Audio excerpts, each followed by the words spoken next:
Well, good morning. Thank you for joining us this morning. Obviously, exciting time. We're having one of our first press conferences here in our new space at the Capitol. The Capitol is beautiful. But more importantly, we want to talk about what it means to have Republicans in control of the legislature. We're going to move very quickly on legislation to help Minnesotans out. What we learned in the last election is that the number one issue that Minnesotans care about right now is the health insurance crisis that Minnesotans are facing. So we're going to talk today about the first part of that solution, which is going to be putting some help in the hands of Minnesotans, and also some small reforms helping them with access and other things. And our chairs will talk about that. But we're going to move fairly quickly to get this bill passed and on the governor's desk and this help in the hands of Minnesotans. So, Senator Gazelka. Yeah, good morning. Just briefly, I can tell you that the House and Senate are on the same page. We may not move at the exact same pace, but we know that this is very important for Minnesota, that we give some emergency aid right now. And we really want to get some reforms going right now as well. But like the Speaker said, we want to make sure that the people that are in charge of this in our committees are really speaking to you and letting Minnesota what we want to do. Senator Benson, do you want to start? Hi, Senator Michelle Benson. It is my honor to be the author of Senate File 1. I have been working on health care since my first day as a freshman, and this is a big deal that we are moving forward. We're starting to unwind some of what has been done to the state of Minnesota through the passage of the ACA and the full implementation of the ACA here in Minnesota. This is the beginning. There is much work to do. We are going to move expeditiously, but we're going to have a transparent process so that those who are impacted can engage at the legislature as they should. The House is going to move a little bit faster. We're going to have some committee hearings next week so that those who are impacted by this legislation get an opportunity to come forward. And then when we go to conference committee, all the ideas will come together. We'll pass this in a timely manner and get it to the governor. We are offering premium relief. We are helping those people who have acute health care conditions to have access, to continue to have access to their doctors. And we're doing some reforms that send a signal to employers and small businesses that they are going to have options in the new year so that they can help take care of their employees. Small business owners want to help their employees buy health insurance, and it has been cost prohibitive, and there are some reforms in this bill that are going to help that happen. We have some provisions in here for surprise billing. So as consumers are faced with healthcare choices and narrow networks, at least they won't be surprised by accessing a provider who might not be in network. These are all very good things for the people of Minnesota, but again, it is just the beginning. And I'm happy to work with Representative Hoppe and the entire team at the House. I'll let Representative Hoppe speak for a moment, and then we'll take questions. Thank you. I am Joe Hoppe. I'm the House author of this legislation. We started working on this on a bipartisan, bicameral basis, senators, representatives, Democrats, Republicans, and most importantly, our staff, partisan and nonpartisan staff, before the election. We didn't know how the election, no one knew how it was going to turn out. This is an important issue, and I think everybody recognizes that. The Speaker and the Majority Leader meeting with the Governor the other day, I think was after the Governor had his press conference on Tuesday, I think it was Tuesday. I think that's a really good step. We are probably going to move at slightly different speeds than the Senate, but we are going to make sure that all members get a chance to be heard. We're going to be talking about MNsure and healthcare and health insurance a lot this session, lots of different potential reforms coming up. I look forward to working with everybody that's going to be involved, people from the administration, House, Senate, everybody. So with that, I think we can take questions. If there aren't any questions, then have a good day. Is Governor Dayton signed off on this at all, or participated at all in the negotiations, or is the plan to pass this and then see what he does with it? Well, and the governor is welcome to engage in this process at any point. We'll be having hearings, and he is welcome to bring forward his reform ideas. The governor had a healthcare financing task force. Many of the ideas that we're going to discuss in the months to come were presented in that healthcare financing task force. So reforms have been talked about for a long time. The premium relief is the governor's priority, but I think most reasonable Minnesotans would say if you're going to spend $300 million, you should make some changes in the underlying problem. And so that's what we're going to work on starting today. I do want to say, too, that Senator Gazelka and I met with the governor on Tuesday, the first day of session in the afternoon. I'm not sure that was widely known, but we talked to the governor about our idea of moving these bills quickly, and also our concern for wanting a very transparent process. So the way that this will work is the bill will pass the House first, then it will pass the Senate. We're going to put the bill into conference committee, so it's going to pass slightly differently in each body. And that transparent process of the conference committee is where we want the governor to be engaged in the process. He did agree with that process and buy into that process, so we're looking forward to having an open and transparent process in an open committee hearing in a conference committee where the governor and his commissioners are engaged in the process. So yes, he is on board. And if I can add one thing to that, to answer your question specifically, has he agreed to all of these reforms? I would say the answer is not exactly yes, but I would say that he is agreeable to reforms, and I think that's important to note. And so we're looking at what are the things that we can pass right away, right now, and then what are the things that we have to do later. And that's not an easy task, but that's why we're going to have a conference committee and invite the governor in. We'll continue to invite the governor in. Mr. Majority Leader, you were saying that you're not going to move at the same pace as the House. Can you be more specific? When are you planning to act? What will be the pace in the Senate versus the House? Yeah, thank you. So in the Senate, we want to have a couple of hearings, both in commerce and health. And because of that, that's going to take a little more time. I still think When will those hearings be? as early next week, and maybe even tomorrow. We haven't decided 100% on that. But it all depends on how Senator Bach and I work together. But both Senator Bach and I agree that this needs to move at a fast pace. I still think that we can get this moving forward within about 2 weeks so that we can work with the governor. We all recognize that this is a crisis, providing that relief. We agree that that's important. It's just important that we get some of those reforms as well. And so I don't want him to do anything to slow down the process, and we want to make sure that the governor is coming in and working with us. We know that for it to happen, we have to have agreement with the governor, and we intend to have that. We'll talk about the structure of the premium aid. It looks like there's some income limitations, and is it a monthly check that people will get, or how will that be administered? For the first portion of the aid, it will be anyone who has an individual plan that doesn't receive premium subsidies through the exchange. And then we're asking MMB to work with revenue to do means testing so that we can stretch these dollars and impact the people who are hurt the most. There's a provision they can ask for direct deposit to their bank account, but it would be MMB issuing checks to those people to give them premium relief. So MMB would be doing it. I think just under the governor's plan, he had it routed to the plans. What's the rationale?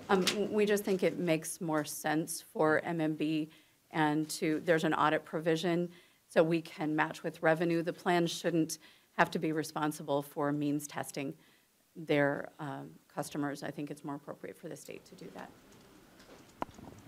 Looks like the funding source, at least in Senate File 1, is money from the general fund that's headed for the budgetary reserve account. Is that an olive branch to the governor? That has always been my preference. It hasn't been everybody's preference, but we'll work with it. We'll be happy to work with the governor on an appropriate funding source and get general agreement in the legislature where these funds should come from. People are very willing to help in a crisis, and I think this is an appropriate definition of a crisis. I'd just add one thing to that. We call it the rainy day fund. For a lot of people in Minnesota, it's raining. And Mr. Speaker, could you address that? Yeah, this was the governor's original plan to take it from the reserves. That's what he proposed. So we're actually meeting him on this position, and you know, we think in the current circumstances that makes sense. So we hope the governor appreciates that we've taken his position on that. And on the transition care thing, this $15 million, is that basically to pay out-of-network costs for anyone who would continue to see their preferred provider and it's not covered by their plan? It's not about a preferred provider. It is actually pulled from the continuity of care statute. So it is about people who are in acute conditions, people who are in pregnancy and are losing their doctor, people who are in their last 6 months of life and are in critical care. And so we're really focused on those people who are most impacted by a change in health provider. I'll add one thing. I would say the plans also recognize that, and I think all of the parties here want to work on this issue, including the plans, and I think they understand that, you know, we don't want to leave people that are, through no fault of their own, all of a sudden without their local provider or somebody who's no longer in their network. So I think we'll get that figured out sometime in the next couple of weeks as we go to conference here. Senator Gazelka, among the things the governor was not exactly on board with was the income threshold, one of the things that he does not favor? Well, that's why it's the House, the Senate, and the governor. We worked to a conclusion. Our goal, we think we have good ideas, and we think they're good for Minnesota. And my hope is that we can bring the governor to our position. It's our job to convince him, both the House and Senate, and we intend to do that. That was one thing, though, that he did not agree with? Well, there's a number of things that he hasn't agreed with yet. The other one that's really important to me is reinsurance, that we figure out a way to spread that risk across a farther group of people than just MNsure. At this point, he's not agreeable on that either, but we have to do have some conversations to convince him. Just in brief about that, I was in many private meetings before the election, and I'm happy this is moving forward. But to the means testing it all, the reason it was so simple in the original governor's plan was for expediency and ease of timing. And so I believe this is an improvement. I think the governor may appreciate that as well. I noticed one very small section in the bill makes a potentially big change, that it removes the requirement in Minnesota law that HMOs be nonprofits. Could someone address that? I'll talk about that, and that's, I don't think that's anything we've discussed with the governor, but we're going to look at a lot of different things. And we don't know, none of us know, nobody knows what the healthcare marketplace is going to look like next year. There's a difference between healthcare and health insurance. Whatever we do, we're going to do based on the information we have and the laws that we have right now. Washington could change a lot of that. They might do nothing. They might completely remove the Affordable Care Act. We don't know. But we're looking at all the options that we can. And whatever else we say about the individual insurance market next year, or any health insurance market, it's not going to be the same. And if we can look at ways to, maybe we've never looked at that before, I think it's a whole new era in Minnesota and across the country. And there are going to be a lot of things that we look at that have never been considered in the past. So when we're looking at this globally, when we're looking at this issue, people say that it's a lot of money and that we're helping people with premiums, and we want to make sure that that's not going forward. Our goal here is to make sure that we're having to spend some money now, but our goal is to try to rescue the individual insurance market for next year and for into the future. Can someone specifically address why removing that nonprofit requirement may be a good idea moving forward? Yes, if you look at what's gone on, there's been fewer and fewer choices available. Some people have literally one choice, and it's not at all suitable for them. And so this is one way to bring in more options. We have the largest healthcare company in the country, and they're not allowed to deliver a product here. And so this, amongst other areas, are be places you'll be seeing where we're trying to bring in more choices for more people, helping small businesses band together to buy their own plans through co-ops, and there's some of that in the bill. So people need choices, we need competition, and we think this will make a big difference for 2018, which is what we're looking toward. But it's a fight. I mean, the nonprofit healthcare system will fight this, won't they, in Minnesota? And again, we're going to bring this publicly so that stakeholders can say, this is why it's a bad idea, this is why it's a good idea, but in the end, we all have to be working towards what's best for the people of Minnesota. How do they get more choice? How do they get more access? How do we give them different products than what's currently offered in the market? And anyone who wants to come to the table and help us work on that is welcome. And this is just sort of a signal that Minnesota is going to be open for different ideas, and we're going to have a good conversation about health reform for the months to come. Is that a must-have, though? We're not going to talk about must-haves just yet. Negotiating with the press is generally not a good idea. We're going to work through the committee process. There'll be disagreements on some issues between us and the governor, and we'll have a little tussle maybe between the House and the Senate as to what's going to move quickly and what's going to wait for further bills. But we're going to do this so that the public can be engaged. Mr. Speaker or Leader Peppin, did you say that you expect a vote on the House floor as soon as next week, or just? I think, we're going to move quickly.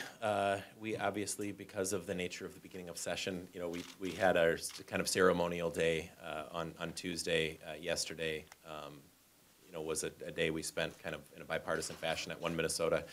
We're having our first kind of caucus of session right after this press conference, and we're going to talk about it there.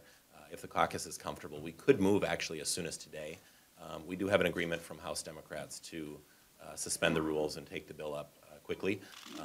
We have negotiated that already with them, and we have that agreement in place.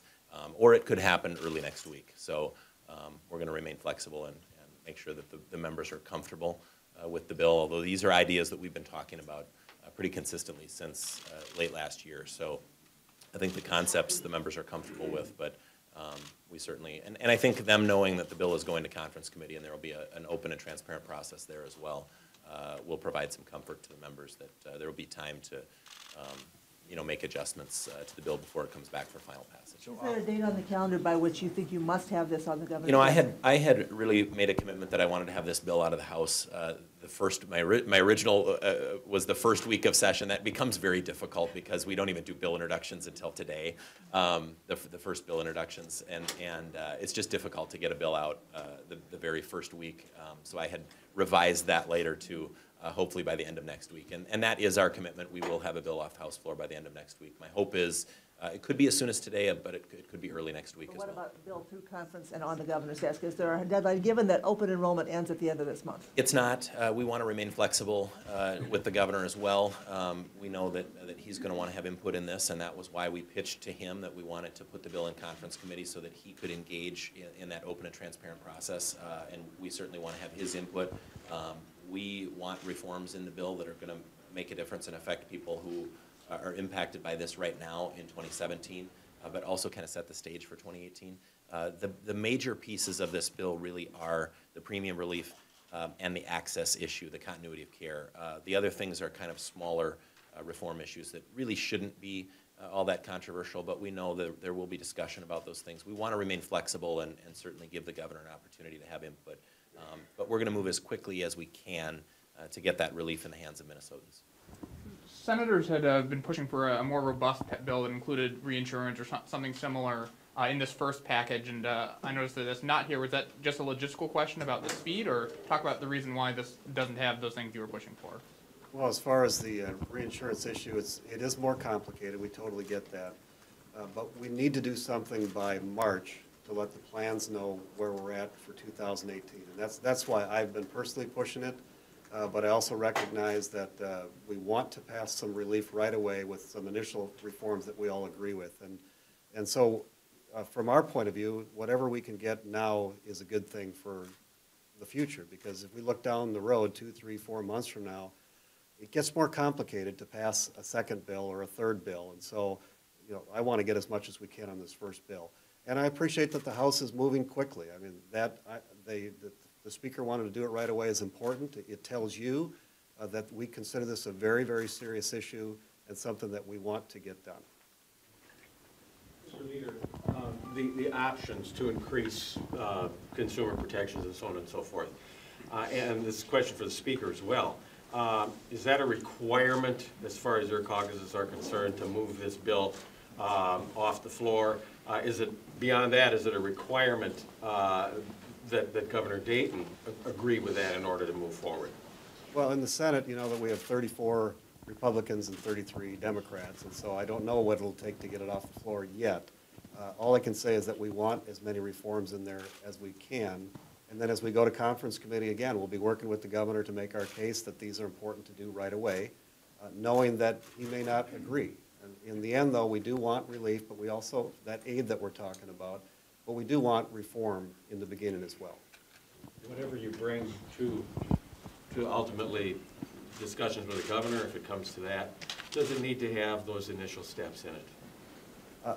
I won't say the initial reform steps that we have to close up the bill. And I think somebody else said it well here earlier about how we negotiate. But we do absolutely want some reforms, and not just the aid that we all agree with as well. All right, thanks a lot. Thank you.